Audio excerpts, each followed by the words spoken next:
The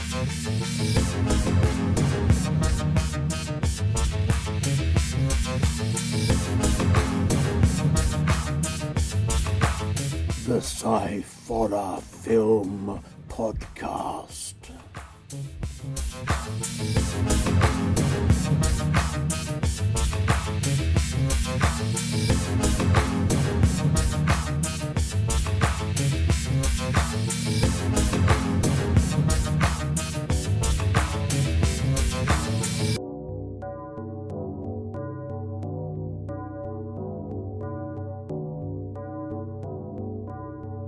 Hello and welcome to the Sci-Fi Film Podcast. I am Andy Walker and I am here again with my son Scott. Hello, Scott. Hello there. How are you? I'm okay. Okay. I've got a little tuft on my head. Tuft. You got a little tuft on each side, actually. Yeah. No, I'm alright. Almost like horns. Yeah, it's just on one side. Yeah, no, I'm alright. I'm good. Dude? Yeah. You're dude. Good. Yeah. Good. Okay, well that's good. How are you, Father?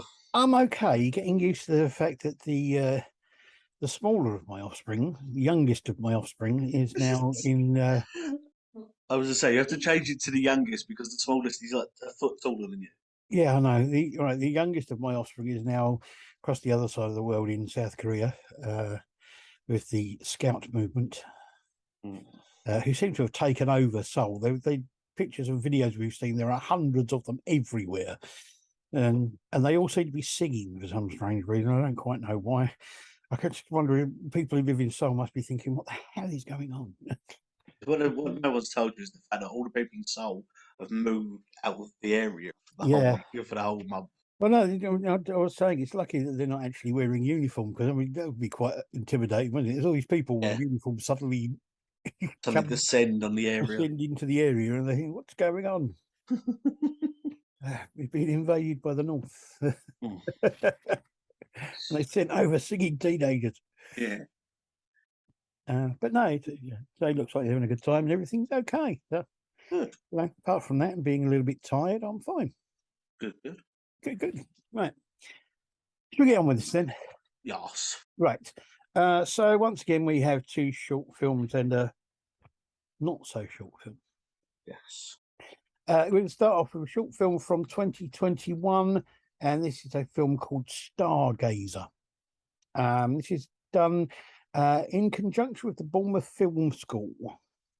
Director and writer is Arvind J.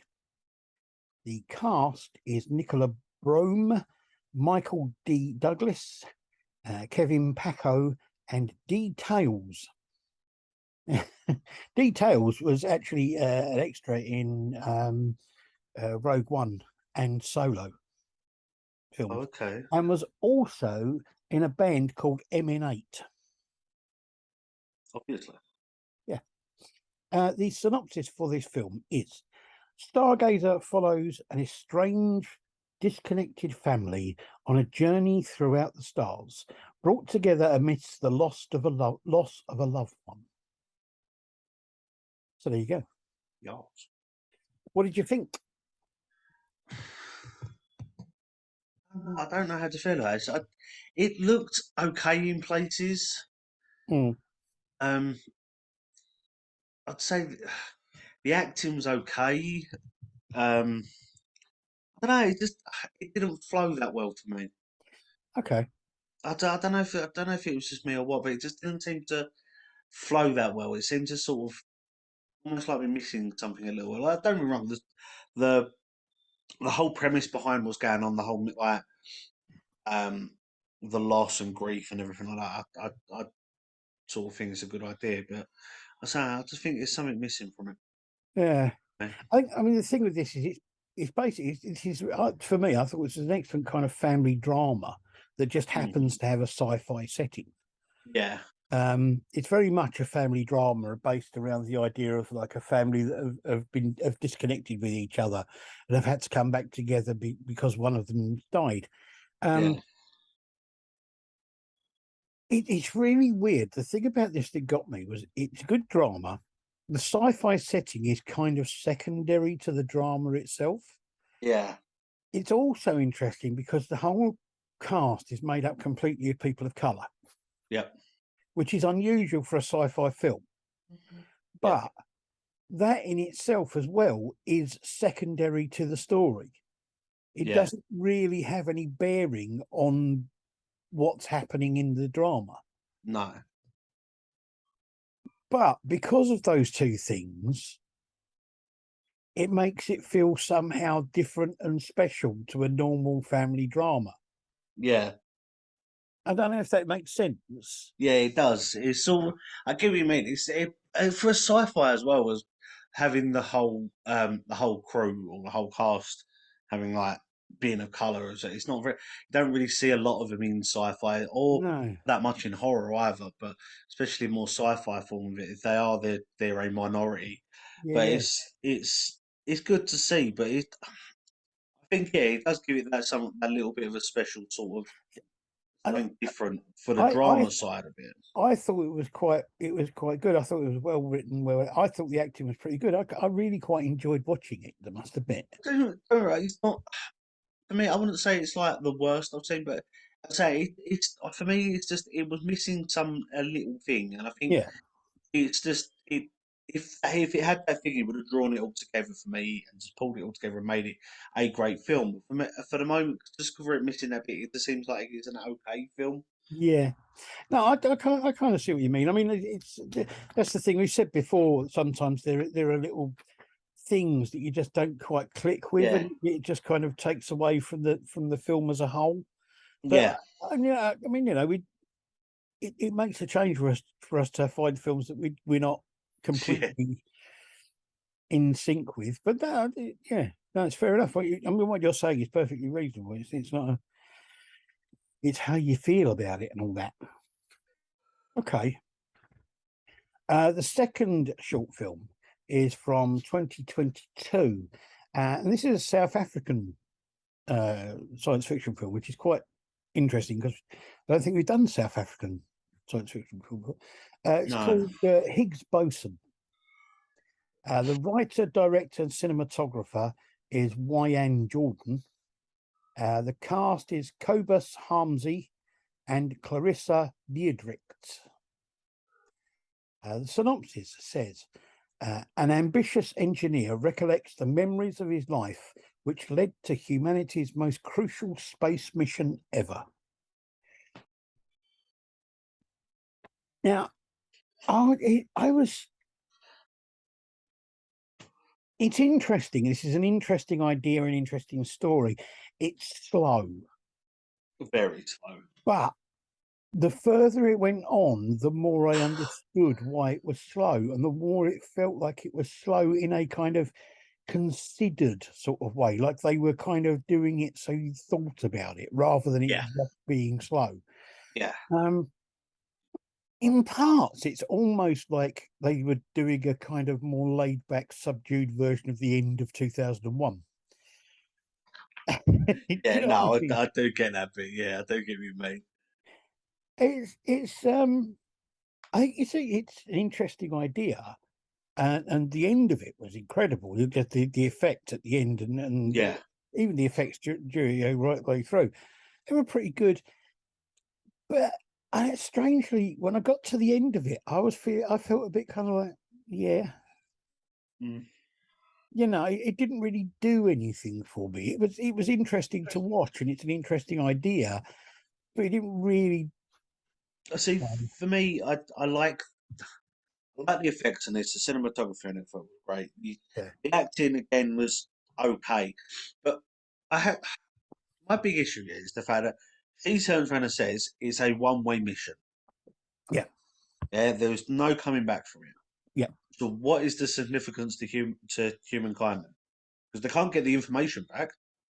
Well, yeah, no, it's Can't true. get the faults or the things that are seen, images that are captured or anything back. So what significance is that to human society? Yeah, I mean, the thing about it is, you're never, as far as the rest of humanity is concerned, he just disappeared. Yeah, So and it's not like it's sort of I don't know. It's not like him doing it is going to change thing. It was a bit confusing to sort of go, this is going to benefit human society, human beneficial. And it's just like, Yeah, how? yeah, How's it going to do that if it's a one way trip? If you're doing it so it's you go into there and find a way to come back and you can get that information, yes. yeah. But it's I think, but if you can get all the information back through videos, then why does it have to be a manned mission? yeah. And it just I don't it's know. I sort of mean, to yeah, me it was a bit confusing with that. I get what you're saying. I don't know. It wasn't. I don't know. It was very much a very philosophical sort of film, Yeah, and, uh, and I like. I mean, the end of it was quite interesting and incredibly done effects wise and yeah, cinematography wise. But on the whole, it just kind of left me a bit. yeah. And I think it was probably because of that, because it was a bit of like, well, so what's so, Yeah, this is. I did you the know, same thing. I sort of got to the end and was like, so what? What's the outcome? What's the point? I yeah, get the fact that obviously if they're trying to put out in science, you're never going to get the full answer. It's right, all relativity. It's all theory in a lot of things. But yeah, the fact that it's just sort of I don't know. It felt like the way it ended is just sort of like, and so what's next? yeah, And yeah. it just That was, it I just I know, don't know. It just didn't feel right. The I ending for me. agree. I know what you mean exactly. It just ended a bit kind of, yeah, Yeah, like the effects, the way it did, the visual effects, I thought were amazing. yes, But absolutely, story wise, it was like, so what's going to happen next? What's the next bit? yeah, yeah. Yeah, it's a pity, but it's an interesting idea, and I'd like to see Hmm. somebody do something else with it. Yeah, I like the fact that they brought a lot of. There is a lot of science behind this film. Like there is a lot of stuff. The fact that they talk about which Absolutely. is scientific, but it's just sort of what are you going to do with that? Well, so from a film that's got lots of science behind it to our feature film, which is from 2003, and it's a film called The Core. Yes, Now, this is one that you and Amy chose. yes, This is it's directed by John Amiel, who done lots of TV stuff before this, basically. The writers are Cooper Lane and John Rogers. Now, the cast, I was quite interested going on IMDb. I was quite interested in this because one of the people that I thought was one of the main characters in the film, having watched it, is like 14 down on the list, which is yeah, kind of bizarre. But there you go. Anyway, right, the cast is Christopher Shire, Ray Galetti, Eileen Peed, Richard Sharma, Tom Schultz, Aaron Eckhart, Glenn Morshower, Anthony Harrison, Teki Cario, Richard Jenkins, Bart Anderson, Nicole LaRue, Justin Callan, Chris Humphries, Hilary Swank, who is like one of the main characters, which is like, why is she yeah, so far down the list? Anyway, Dion Johnston, Bruce Greenwood, uh, Alfred Woodard, Fred Ewanvik, or Ewanvik, Hrothgar Matthews, Stanley Tucci, and Jennifer Spence. So there you go. Again, as I said before, I'll put a link up to the IMDb page for the film so you can look at what other things those people have done if you don't know and you wish to find out. The synopsis for this film says, the only way to save Earth from catastrophe is to drill down to the core and set it spinning again. Okay. So I've got to say, first off, I love the intro to this film. I love the way it goes from the company logo yep, into the film by showing you it going into the mountain in the film. That is yeah, really good. That was a really good effect, and I thought it was brilliant. yep. So the rest of the film,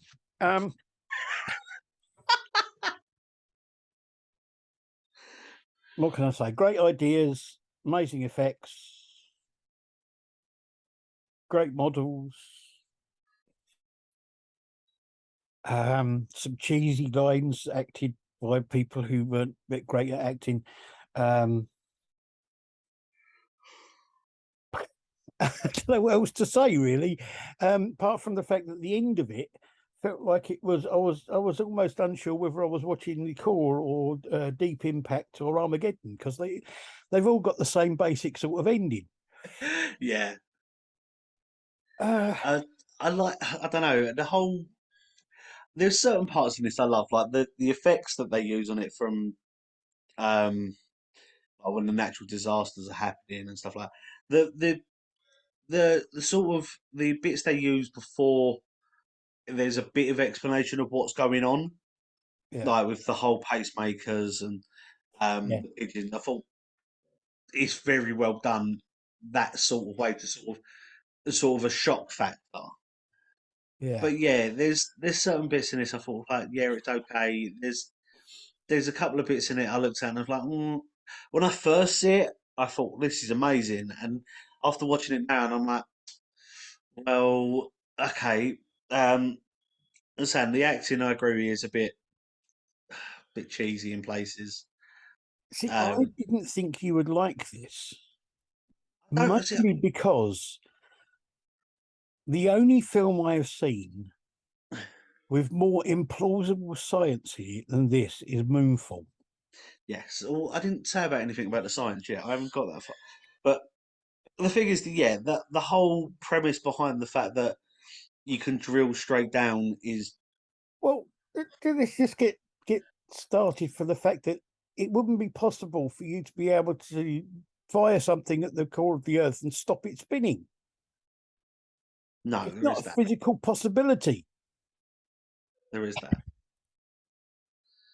But and the fact that as much as science has become come a long way, I Yeah. don't think there's a way of a element. As I say, I don't know. There might be people that are watching this. Correct me if I'm wrong. But I don't think there's any material element or resource that gets stronger the hotter it Well, gets, no, you see and now. can deal with the pressure that is meant to be inside the planet. Yeah. Now the thing that gets stronger on the hotter it gets, you could do that works fine because that's what happens basically with squash balls. No, it is. If you play squash, the harder you hit it, the more you hit it against the wall, the harder the ball gets. I So the know. more it rebounds. So you know, Yeah, but there's a difference between the friction caused by a bracket yeah, and the lava and magma that's inside the planet. I know. The thing about it is, right? I mean, I'll forgive them that. I'll forgive them that because of the fact I'm quite happy to accept the fact that in Marvel films they have vibranium. Yeah. Okay, so I'm Which willing. okay is explained because of the fact that it's meant to be from an asteroid. But okay, yeah, let's get off topic. I'm willing to forgive them that. At the beginning, there's some Okay. kind of electronic pulse or other, some kind of electromagnetic field or other that stops 30 odd people's pacemakers in one city at the Yep. same time, but only those 30 odd people in that one city. And it doesn't affect the traffic lights or any of the other Or yeah, systems. so all the machinery or the merry-go-rounds or yeah. Okay. So we got that, right? Yep. Um, the thing about birds using magnetic fields to navigate, yes, that's true, and also I get that, but they wouldn't then suddenly go mental and start throwing themselves into the side of buildings and people. No, okay, yeah. So we got that. It's not a bad sci-fi adventure action movie. Nope. It's not too bad to watch. Kind of enjoyed it in a way, but it's a bit yeah. And it is that my problem is that so much of the science is just kind of like pseudo intellectual nonsense. Yeah, it's it's a film that throws a lot of theoretical science into it, which without any proper way of proving it. Well, It's it throws lots of theories, which none of which are real. no, there is that. This But it's just I was looking this up. yeah. When this came out, the year after this came out, it was voted by NASA scientists as being the most unrealistic science in any science fiction film ever made. Yeah. But as I say, Moonfall's come out since then, so uh, See, that's the thing is there's certain bits of it that I like. There's a good action bits in it. It's good. My thing is obviously as well is the fact that I know obviously I don't know how the different how the government works and stuff like that, but I'm pretty sure that they wouldn't send 5 scientists, untrained scientists, down on a military expedition. well, I don't know, they might. But the point is, I mean, for me, it's things like they've gone down in this thing which has been specially built to withstand the pressure and the temperature and all this kind of stuff. But their suits haven't. Nah. So as soon as they step outside, they should just implode. Yeah, Without the heat, yeah. without the heat melting their boots and setting them on fire, they should just sort of like collapse into themselves with the pressure. Yeah, there's a lot of stuff, and the fact that there's a lot of it. Like, not being funny, I know that it's obviously the whole film of it, but the whole oxyacetylene talks that they had Yeah, that was cutting through the amethyst, which seemed to only cut through a quarter of it, and then he could kick the rest of it away. yeah, But it's just, yeah, I like this. It's a good film to watch, yeah. It's but good fun. I wouldn't, I wouldn't use it as a scientific reference. No, I must admit, I didn't openly laugh at this as much as I did at Moonfall. Okay. Well, when I was watching Moonfall, I got to a point with Moonfall where I was just sitting there seriously not being able to stop laughing because it was so ridiculous. Oh dear. But this didn't make me do that. It did make me want to watch the actual film and see what was going to happen. Yeah, see, I've realised that obviously when I first watched this, I thought it was a very good film, and then I've realised mainly after watching it this time that they're on basically a lava submarine, Yeah, which okay, yeah, would regulate the air and all that, but pretty sure you're not allowed to smoke on them. yeah. Well, you know, And the fact that it's just I don't know, just there's a lot of stuff that's sort of in this that you think about, it's just like really. yeah. So it's a good film, to sort of mind numbing film if you just want to put it on and just to If sort you of can, if you can do that thing which is supposed to do with science fiction, apparently, which is the suspension of disbelief. So if you can watch it and forget about the fact that it's so unbelievable that it's not possible for it to ever happen, yeah then it's quite a good film to just sit and have a laugh with. You know, just this is quite an adventure. You know, a good yeah fun have fun. adventure romp. You know, Well, but the figures as well that I think that's what I like about it. It's just the fact that when you talk about the the different and unrealistic things. Now DJ Quills is in this. yeah, He plays Rat. yeah, There's meant to be this tech genius, yeah, this computer hacker that's been given access to yeah, NASA things, and quite easy to for him. Probably clearance if he's meant to be controlling stuff that goes onto the internet. yeah, Clearance to be able to do things. yeah. So why? Obviously, I know it's part of the script, but shouldn't have found it that hard to find the stuff that he was looking for. No, but it adds to the tension, doesn't it? Yeah, and the fact that I don't know, it's just how the fact that he's in this government building with cameras everywhere and people around him. No one else noticed the fact he was hacking stuff Yeah. or sending encrypted messages to the. Why? It's because he's that good. But it's just I don't know. Yeah, there's a lot of areas of disbelief in this. Oh yeah, yeah. There's a lot that you have to suspend Yeah, the disbelief. whole the whole pulse thing with the sonar or with the sonar to attract the whales.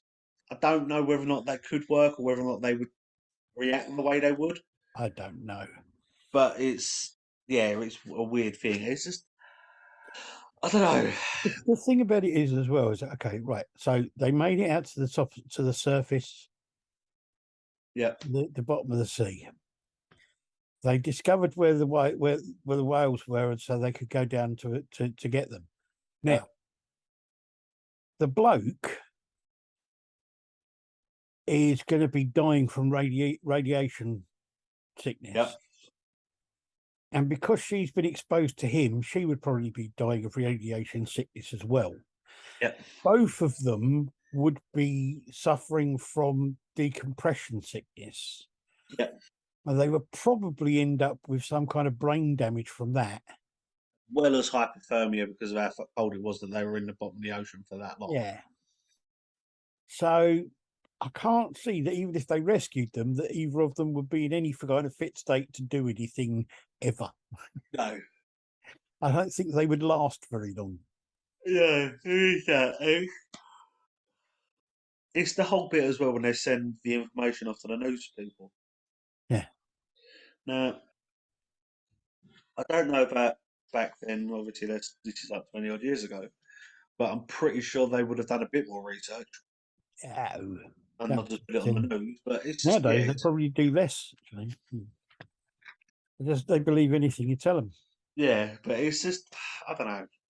So it's a good film if you wanted to sort of mind numb it, but if you're going to actually take any scientific interest in this, I don't think it's not a good film to watch. Yeah, there's nothing about this that has got any real science to it as such. I'll say nothing. There are probably odd little bits and pieces, obviously, Yeah, but there's probably odd little bits and pieces, but as a scientific film, it's not very scientific. no, not at all. So yeah, yeah. It's not a bad way to spend a Sunday afternoon if you've got nothing else to do and it's raining out. Yeah, there is that. Yeah, it's definitely a Sunday afternoon, Sunday wet afternoon film. Yeah, wet Sunday afternoon with the kids, you could watch Yeah, it because there's nothing in it that's overtly kind of violent or sexual or anything else. So yeah. there you go. If Right, well, anything, there you it's a go then. great film. If anything, if you're all wind up like me and a few other people I know, it's a great film to put on and then tell younger people that that's stuff you survived. Yeah, right. So there you go. We've got Stargazer, which we were a bit split on, but it wasn't bad. Higgs Boson, which we were okay with, but it was a bit meh. And the core, which is okay if you fancy a bit of adventure action nonsense, but Yep. that's about it. Okay, Yeah. thank you very much. You appear to be falling asleep, so I'll let you go. It's new medication and my body's not dealing with it. Okay. Thank you to anybody out there who has joined us, and hopefully you'll be joining us again. Next week we have got 3 horror films. Yeah. So, including a feature film starring what's his name? That bloke who played James Bond. Pierce Brosnan? Is it Pierce Brosnan or Timothy Dalton? I don't know. Pierce Brosnan. I don't know. One of them. Watch the film and find out it's Sean Connery or something. No, it's not Sean Connery. I know it's not Sean Connery or Roger Moore or Daniel Daniel Craig? Craig or Norman Ledbetter. No, that's not his name, is it? Engelbert Humperdinck. No, the other geezer. The one who played him only once. George Lazenby, that's it. I know it's not any of them. Okay. Either Timothy Dalton or Pierce Brosnan. I can never remember which is which out of those. Hey. Anyway, Anyway. thank you very much for being part of the show again. It's okay. As always, I don't know why I make it sound like you're doing this. It makes it sound like I'm a special guest or something. Yeah, well, you're not. I do this every week. I know. I'm here. I remember. Sort of. Sometimes. Okay. So yes, we will see you again and again and again and again and again and again and again and again and again and again and again and again and again and again and again and again. Yeah. Unless you stop watching, of course, in which case you won't see us.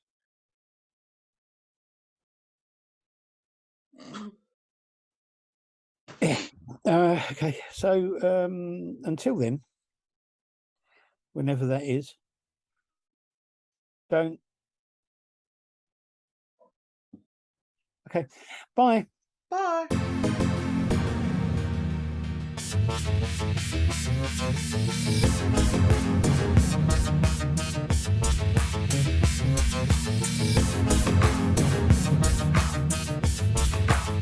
The Sci-Fi Film Podcast.